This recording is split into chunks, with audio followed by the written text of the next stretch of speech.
Hmm. Daniel chapter 6. Just to give a little background here, Daniel was, or King Darius had chosen Daniel as one of his administrators, and he kind of favored Daniel because Daniel did such a great job.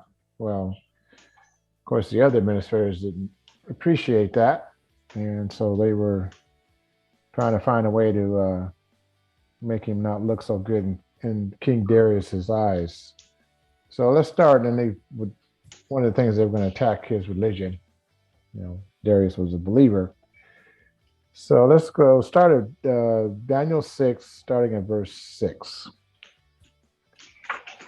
And so it says, so the administrators and high officers went to the king and said, long live King Darius. Says, we are all in agreement. We administrators, officials, high officers, advisors, and governors. Of course, they didn't include Daniel in that. So right there, it's like, no, we're not all in agreement. But they said that the king should make a law that will be strictly enforced. So we agree you should give orders that for the next 30 days, any person who prays to anyone, divine or human, except to you, your majesty, will be thrown into the den of lions. And so, I mean, this was a time where they threw people in the den of lions. They beheaded people, hung you upside down on a cross for believing in or praying to the Lord.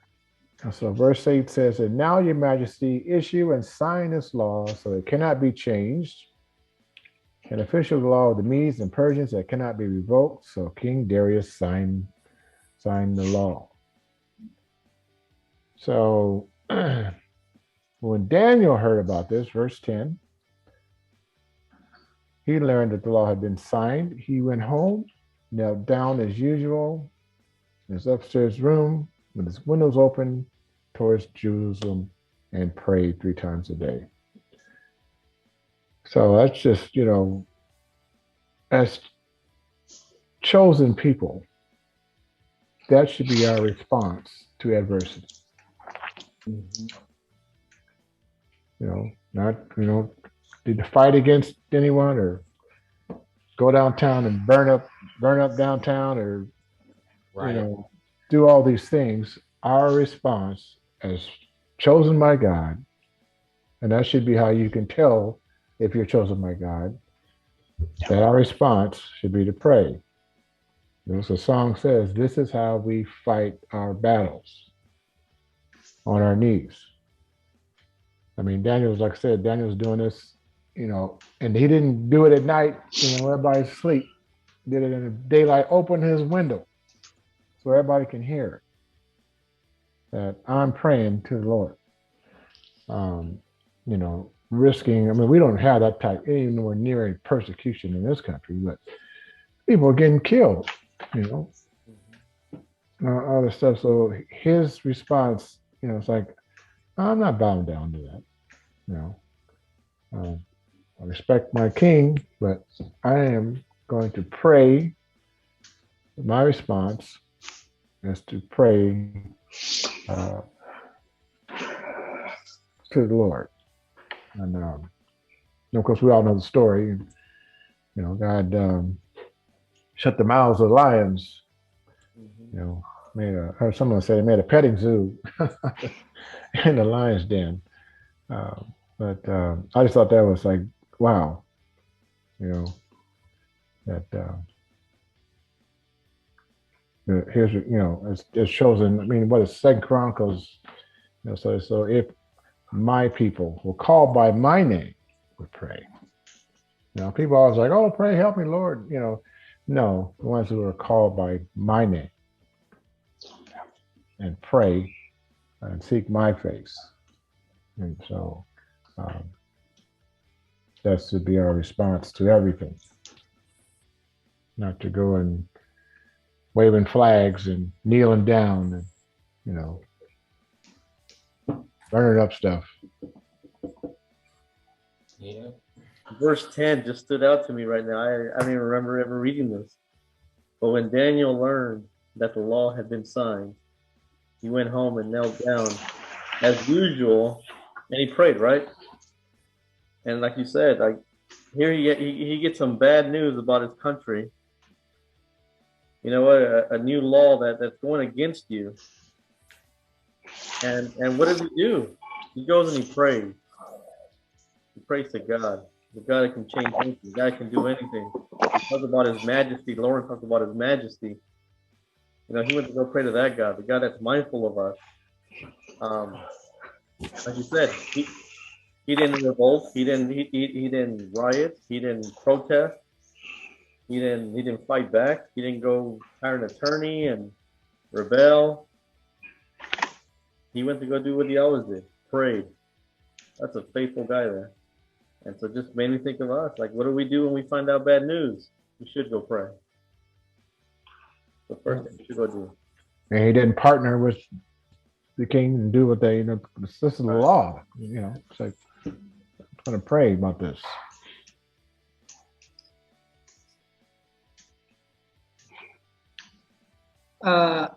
Daniel is faithful to God. First point is he faithful to God. Even though the circumstances, even though the people, they are disturbed, because of they know how Daniel worship God. Even though they disturb, they just search a problem.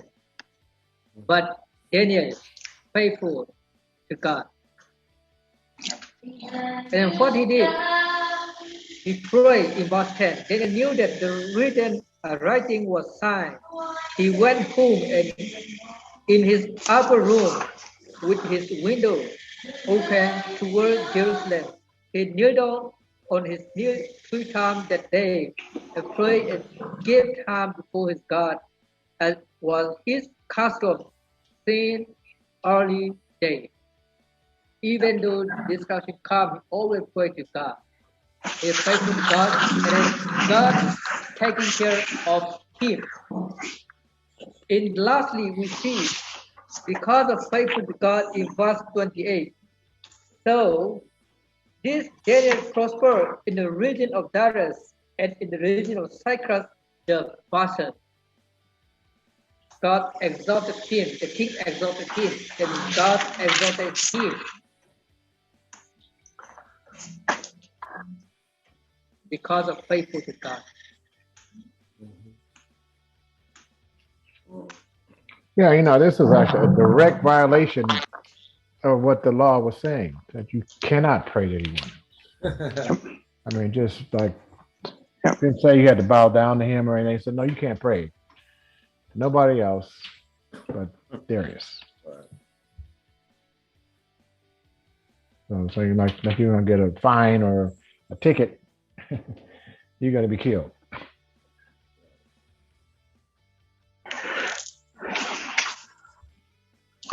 Something else amazing about this, that King Darius in verse 26 kind of reminds me of what Nebuchadnezzar said. Was it chapter 5? I think it was it was chapter 4 when Nebuchadnezzar he had his pride and he was really banished for 7 years, and he made a statement. He said, it seemed in verse 2, chapter 4, verse 2, Nebuchadnezzar said, "It seemed good to me to declare the signs and wonders which the Most High God has done for me. How great are his signs and how mighty are his wonders. His kingdom is an everlasting kingdom, and his dominion is from generation to generation."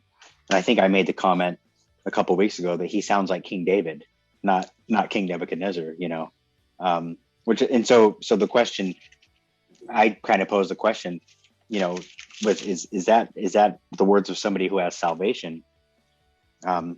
Maybe. And then you look at chapter 6, verse 26, and King Darius says, "I make a decree that in all the dominion of my kingdom, men are to fear and tremble before the God of Daniel."